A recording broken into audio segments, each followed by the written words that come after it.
والصلاة والسلام على رسوله الكريم وعلى آله وأصحابه أجمعين أما بعد فأعوذ بالله من الشيطان الرجيم بسم الله الرحمن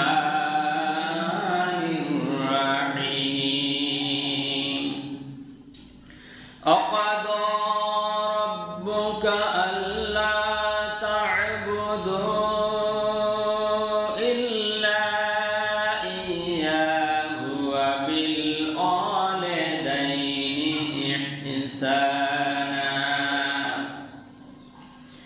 إما يبلغن عندك الكبر أحدهما أو كلاهما فلا تقل لهما أف ولا تنهرهما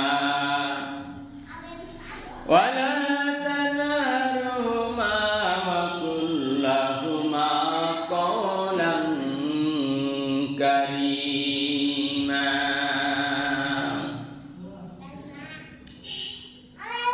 وقال النبي صلى الله عليه وسلم المرء مع من أحب وأنت مع الذي أحببت وقال تعالى في شان حبيبه مخبرا وآمرا إن الله وملائكته يصلون على النبي يا أيها الذين آمنوا صلوا عليه وسلموا تسليما اللهم صل على سيدنا مولانا محمد وعلى آل سيدنا شافعنا محمد عرش كرسي لوح قلم সৃষ্টি যাহার ওসিলায় নিজে আল্লাহ খুশি হইয়া নাম রাখলেন তার হাবিবুল্লাহ আল্লাহুম্মা সাল্লি আলা সাইয়্যিদিনা মাওলানা মুহাম্মদ ওয়া আলা আলি সাইয়্যিদিনা শাফি'ানা মুহাম্মদ লা ইলাহা ইল্লাল্লাহ লা ইলাহা ইল্লাল্লাহ লা ইলাহা ইল্লাল্লাহ লা ইলাহা ইল্লাল্লাহ আরে নামাজ রোজা ছাইরো না তোমরা নামাজ রোজা ছাইরো না মা বাবাকে ভুলো না হরে জান্নাতবাসী হইতে চাইলে প্রাণ ভরে করো সাধনা লা ইলাহা ইল্লাল্লাহ লা ইলাহা ইল্লাল্লাহ লা ইলাহা ইল্লাল্লাহ মুহাম্মাদুর রাসূলুল্লাহ সাল্লাল্লাহু আলাইহি ওয়াসাল্লাম। সম্মানিত অতিথিবৃন্দ, সময় সংক্ষিপ্ত, কথা অনেক বেশি, তারপরও সকলের কাছে ক্ষমা চেয়ে নিচ্ছি যে আমি একটু দেরি করে এসেছি। অনেক সময় হয় বিশেষ কারণবশত দেরি হয়ে যায়, স্বাভাবিক মানুষ মাত্র। আমরা যথাসময়ে আমি সবাই আসার চেষ্টা করব ইনশাআল্লাহ। আমার এক ফুফু ভীষণ অসুস্থ, মুমূর্ষ অবস্থা, আরও অনেকে অসুস্থ আছে, এক ভাবি অসুস্থ। মিষ্টি এনেছি এক ভাবির জন্য দোয়ার জন্য। যাই হোক, সবার জন্য দোয়া করব, ভালো থাকুন, সুস্থ থাকুন। সর্বোপরি আমরা যে এখানে আসতে পেরেছি, বসতে পেরেছি, আল্লাহ তাআলা যে আমাদেরকে সুস্থ রেখেছেন। এই মুহূর্তে অনেকে আইসিইউতে, একটু আগে আমার এক ফুফুর জন্য কান্নাকাটি ফোন দিয়া। এই হচ্ছে অবস্থা, কেউ যায়, কেউ সুস্থ। তা আল্লাহ তাআলা যে আপনাকে আমাকে সুস্থ রাখছেন, হায়াতে বাঁচিয়ে রেখেছেন, এই জন্য সর্বশক্তি উজাড় করে যে মালিক আমাদেরকে যোগ্যতা দান করেছেন, সামর্থ্য দান করেছেন, তাকে ধন্যবাদ দেওয়ার জন্য সকলে বলুন আলহামদুলিল্লাহ। দিল থেকে আলহামদুলিল্লাহ। যদি কেউ মালিককে মালিক ভেবে, প্রভু ভেবে, গোলামের মতো দরদ নিয়ে আলহামদুলিল্লাহ বলতে পারে, আল্লাহ তাদের জন্য কোরআনে আয়াত নাযিল করেছেন। বলুন সুবহানাল্লাহ। 13 নম্বর পারা সূরাতুল ইব্রাহিমের 7 নম্বর আয়াতের মধ্যে আল্লাহ বলেন, লা ইন শাকারতুম লা আযীদান্নাকুম। দুনিয়ার বান্দা বান্দিরা যদি আমার নিয়ামতের শুকরিয়া আদায় করতে পারো, তোমাদের সমস্ত নিয়ামত আরো আমি আল্লাহ বহু গুণে বাড়িয়ে দেব। বলুন আলহামদুলিল্লাহ। ওয়ালা ইন কাফারতুম ইন্না আযাবি লাশাদীদ। আর যদি আমার নিয়ামতের শুকরিয়া আদায় না করো, না শুকরিয়া আদায় করো, যা মন চায় তাই করো, যা মন চায় তাই বলো, তাহলে জানিয়ে রাখো তোমার জন্য জাহান্নামের শাস্তি অপেক্ষা করছে। বলুন নাউযুবিল্লাহ। সুতরাং আমাদের সর্ব অবস্থায় শুকরিয়া আদায় করবো আমরা কার? আমি যে আয়াতখানা আপনাদের সামনে তেলাওয়াত করেছি, গত জুমায় আয়াতখানার আলোচনা করেছিলাম। আল্লাহ রাব্বুল আলামিন এই আয়াতের মধ্যে তার ইবাদতের পর মা বাবার সেবা খরচ করে দিয়েছেন। কার সেবা? মা বাবার সেবা, না পীর সাহেবের সেবা, না আউলিয়া সাহেবের সেবা, না চাচার সেবা। আল্লাহ স্পষ্টভাবে তার ইবাদতের পরে 2 নম্বরে যে স্থানটা রেখেছেন সেটা হলো মা আর বাবা কয়জন। তাহলে আপনার ইচ্ছা মতো মা বাবার চালাইলে হইব না? আল্লাহর নীতি থিওরি অনুযায়ী ইসলামের চালানো দরকার আছে না নাই? এর মধ্যেই জান্নাত। এই জন্য আল্লাহ রাসূল বলেন, হুমা জান্নাতুকা ওয়া নারুকা। তোমার মা বাবাই তোমার কিয়ামতের মাঠে জান্নাতের কারণ হয়ে যাবে। তোমার মা আর বাবাই কিয়ামতের মাঠে তোমার জন্য জান্নাত অথবা জাহান্নামের কারণ হয়ে যাইবে। কেউ মা বাবার জন্য জান্নাতে যাবে, কেউ আবার মা বাবার জন্য জাহান্নামের ফুটন্ত পানির মধ্যে, আগুনের মধ্যে ঝাউ মাউ করে জ্বলতে থাকবে। এই জন্য আল্লাহ রাব্বুল আলামিন কোরআনে বলেছেন, অকাদা রাব্বুকা আল্লা তা'বুদু ইল্লা ইয়্যাহু ওয়া বিল ওয়ালিদাইনি ইহসানা। 1 নম্বর আমি আল্লাহর ইবাদত করবা, 2 নম্বরে তোমার মা বাবার সেবা করে যাও। ইম্মা ইয়াবলুগান্না ইনদাকাল কিবারা আহাদুহুমা আও কিলাহুমা। 2 জনের একজন যদি বৃদ্ধ হয়ে যায় অথবা দুজনে যদি বৃদ্ধ হয়ে যায়, এত অসহায় হয়ে গেছে।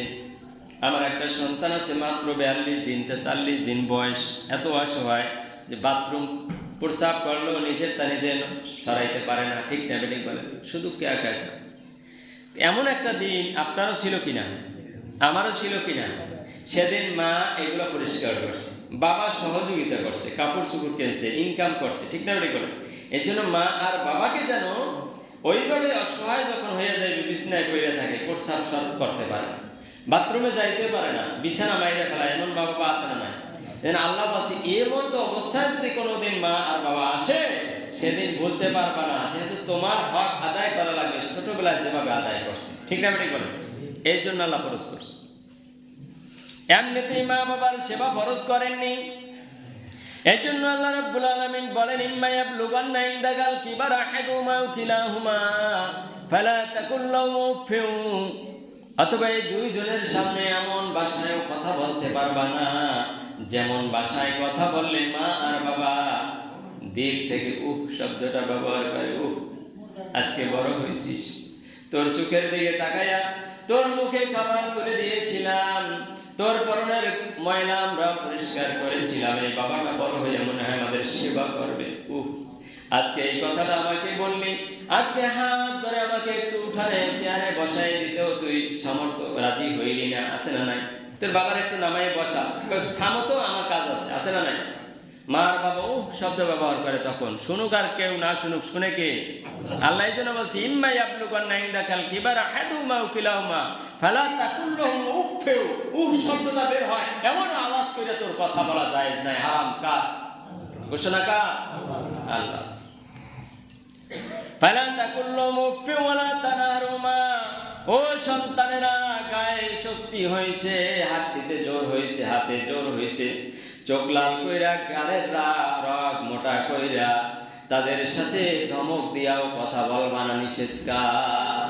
ওয়ালা তানহারহুমা, ধমক দিয়ে কথা বলা জায়েজ নাই, আমি আল্লাহ নিষেধ করলাম। অকুল, তাহলে কেমনে বলবেন? অকুল্লাহুমা কওলান কারীমা। কওলুন মানে কথা, কারীম মানে সম্মানিত। আমার আল্লাহ বলে সম্মানজনক ভাবে বিনয়ের সাথে সম্মান দিয়া মাথাটা নত কইরা আস্তে সুরে, বিনয়ের সুরে মা বাবাকে সাথে কথা বলো। অকুল্লাহুমা কওলান কারীমা। সম্মানিত অতিথিবৃন্দ, আল্লাহ রাসূল বলেছেন হুমা জান্নাত ওয়া নারুকা, তোমার মা আর বাবাই তোমার জান্নাত জাহান্নামের কারণ হবে কিয়ামতের মাঠে। সমস্ত নামাজ পড়লেন, রোজা রাখলেন, হজ করলেন, যাকাত দিলেন, মসজিদ বানাইলেন, মাদ্রাসা বানাইলেন, সব করেও জান্নাত পাওয়া যাবে না যদি মা বাবার সাথে বেয়াদবি করি। ঠিক না বেঠিক বলেন?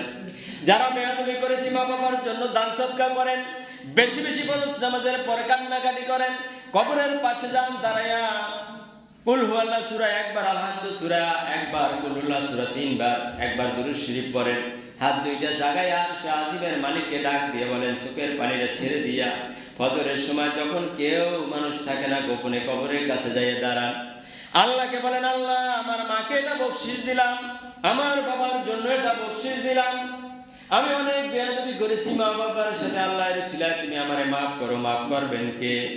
আল্লাহ। আল্লাহ রাসূল আল্লাহর কাছে খুশি হইয়া মা বাবা যত বলতেও পারে, আল্লাহ আমার সন্তান কবরের কাছে এত কান্নাকাটি করে, দান সদকা করে, এত কিছু দোয়া করে, মাফ চায়, আল্লাহ আমি মাফ করে দিলাম, তুমি আমার সন্তানরে মাফ করে দাও। ঠিক না বেঠিক বলেন? আমরা মা বাবার কাছে ক্ষমা চাবে, এভাবে দোয়া করবে, এটাই ক্ষমা। খুশি হয়ে মা বাবা খুশি হইলে আল্লাহ খুশি হয়ে যাবে। সম্মানিত অতিথি, শুনলে অবাক হবেন, গত বছর বলেছিলাম বিশ্ব নবীর একজন সাহাবী মা এর সাথে দুরাচার করার কারণে মায়ের কথা তেমন শুনতো না, এই জন্য মৃত্যুর সময় তার জবানের কথা আল্লাহ বন্ধ করে দিয়েছেন। বলুন না নাউজুবিল্লাহ। সাহাবী, তাহলে বোঝা যায় পীর আউলিয়া তো পরের কথা, সাহাবীদের নবীর পরে সাহাবীরা জান্নাতি। এই জান্নাতি মানুষটা যে রসুলের সাথে চলছে, রসুলের আশিক ছিল, হজ করছে, যাকাত দিয়েছে, সব করছে, তারপর তার জবানে কলেমা আসতেছে না, একমাত্র মায়ের কারণে। কার কারণে? তাহলে মায়ের সেবা না করলে সাহাবী হইল কাজ হইব? এখন বুঝেন আমরা কোথায় আছি তাহলে? আলকামা নামের এক সাহাবী বিবাহের আগে মায়ের খুব সেবা করত, বিবাহ যখন হয়ে গেল সুন্দরীর পাল্লায় পড়ে গেল, সাথে সাথে মায়ের কথা তেমন গুরুত্ব দিতেন না, মা যেটা বলতো সেটা করতো না, মা যেটা চাইতো ঠিক মতো দিত না।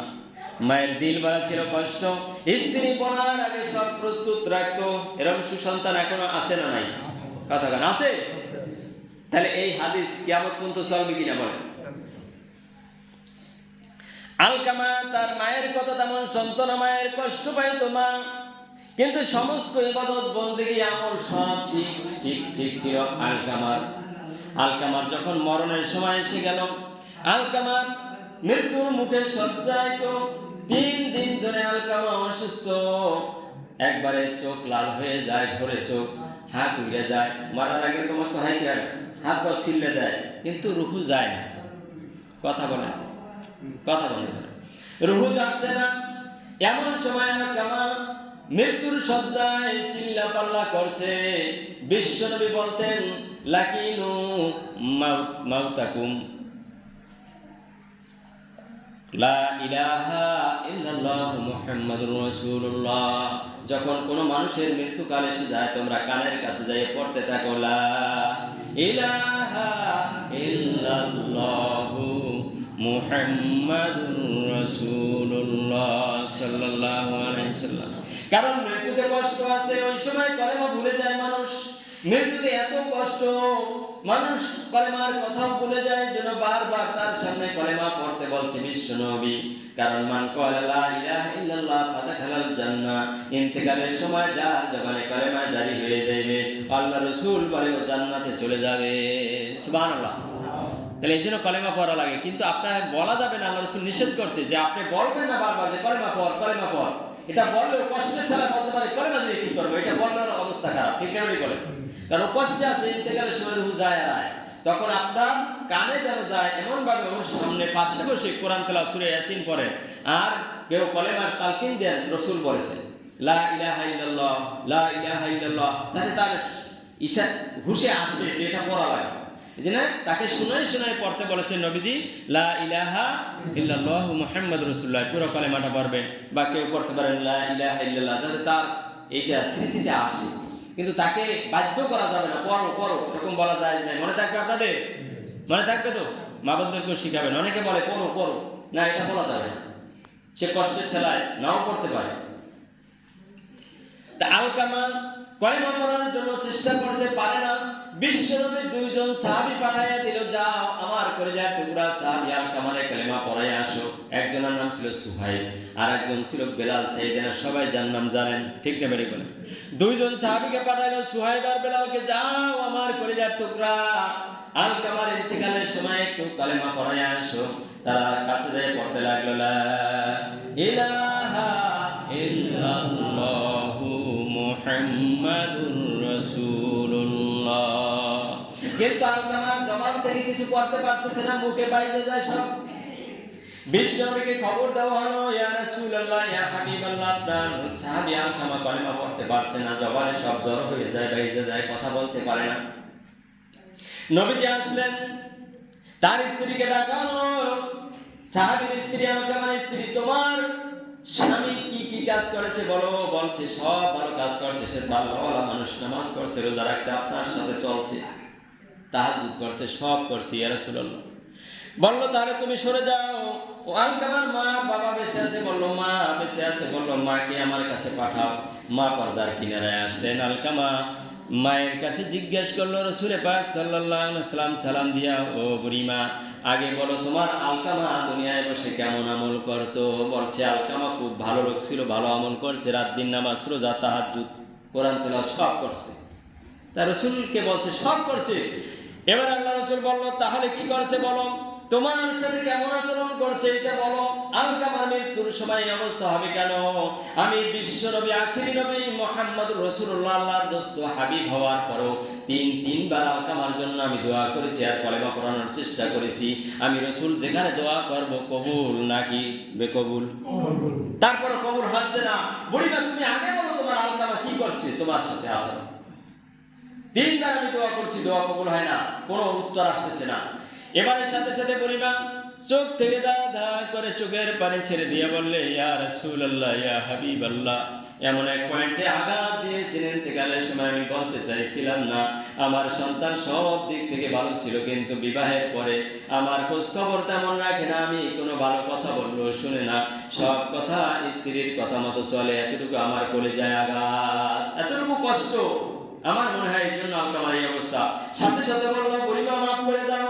বললো না, এত ভীষণ কষ্ট আমাকে দিয়েছে, আমি মাফ করতে, আমার মাফের কথাই মুখ থেকে আসতেছে না। বললো ঠিক আছে তুমি ঘরের মধ্যে যাও। সাহাবীদেরকে ডাক দিয়ে বললো, সাহাবীরা সবাই চলে যাও বাজার থেকে লাকড়ি আনো। আজকাল হিন্দুদের পড়লে লাকড়ি আনে কিনা? লাকড়ি দাও, লাকড়ি আনো, দিয়াশলাই আনো, ম্যাচ আনো। ম্যাচ আনা হলো, লাকড়ি আনা হলো, লাকড়ির মধ্যে আগুন ধরানো হলো। একদল সাহাবীদেরকে বললো এক লাকড়ির মধ্যে আগুন ধরিয়ে দাও, আর এক দলকে বলা হলো এই আলকামারে নিয়ে এখন ওই লাকড়ির মধ্যে জ্বালিয়ে ভস্মীভূত করে দাও। বলুন নাউজুবিল্লাহ। আলকামার মা দুয়ার ধরে বসে শুনছে কি শোনে নাই? কোন পৃথিবীতে এমন কোন জাহেল মা নাই যার সন্তানকে যদি চোখের সামনে পড়ে, এমন কোন কাফের মা নাই যে তার সন্তানকে মাফ না কইরা পারে, ঠিক না বেঠিক বলেন? বিশ্বনবী যখন এমন সিদ্ধান্তে উপনীত হলো, সাথে সাথে ওই আলকামার মা ঘর থেকে গলা কাটা মূর্খের মতো একটা চিল্লানি দিয়ে দৌড় দিয়ে রাসূলের কদম মোবারকে পড়ে গেলেন। ইয়া রাসূলুল্লাহ ইয়া হাবিবাল্লাহ, আমার আলকামারে আপনি পড়বেন না। আমি সব শুনেছি ঘরে বসে। আমি আমার আলকামার জীবন থেকে যত কষ্ট পেয়েছি, আমি মা হয়ে বললাম, আল্লাহকে সাক্ষী রেখে আল্লাহর কসম, আমার আলকামারে আমি এই মুহূর্তে মাফ করে দিলাম। আমার কোনো কষ্ট নাই, আমার আলকামার উপরে আমার কোনো দাবি নাই। আমার আলকামারে যেন আমার আল্লাহ মাফ করিয়ে দেয়। সুবহানাল্লাহ। সাথে সাথে আল্লাহ রাসূল মুস্কি হাসি দিয়ে আলকামার সামনে বসে বলল, আলকামা তুমি পড়ো লা ইলাহা ইল্লাল্লাহু মুহাম্মাদুর রাসূলুল্লাহ। সাথে সাথে সাহাবীরা সাক্ষী দিল, আমরা রসুলের পাশে দাঁড়ানো ছিলাম, আমাদের সামনে রসুলের সামনে রসুলের জবানের সাথে তাল মিলাইয়া আলকামা পড়ে নিল লা ইলাহা ইল্লাল্লাহু মুহাম্মাদুর রাসূলুল্লাহ। সাথে সাথে আলকামার জীবনটা কবজ হয়ে গেল। সুবহানাল্লাহ। এমনি ভাবে আলকামার মা সন্তুষ্ট হওয়ার কারণে, যে লোকটা এতক্ষণ কলেমা পড়তে পারে না, সাথে সাথে তার জবান থেকে জবান খুলে দিলেন কে? এই জন্য ইন্তেকালের সময় যারা কলেমা পড়তে চান, কথা বলে মারা যাইতে চান, বোবা হয়ে মারা যাইতে না চান, তাদের মা বাবার সাথে বেয়াদবি করা যাইবে? তাহলে আজকে থেকে আমরা মা বাবার সাথে বেয়াদবি করবো না। রাজি আছেন কারা কারা? ইনশাআল্লাহ। আল্লাহ আমাকে সহ সবাইকে কবুল করুক। সকল বলেন আমিন। আমরা যেন মা বাবার সেবা, দূরে থাকি কাছে থাকি, দেশে থাকি বিদেশে থাকি, যেন স্ত্রীর কথা মতো অন্যায়ভাবে আচরণ না করি। আল্লাহ তাআলা আমাকে সহ আপনাদের সবাইকে যেন সেই মা বাবার খেদমতটুকু করে জান্নাতবাসী হওয়ার তৌফিক দান করে। সকলে বলেন আমিন। আসসালাম।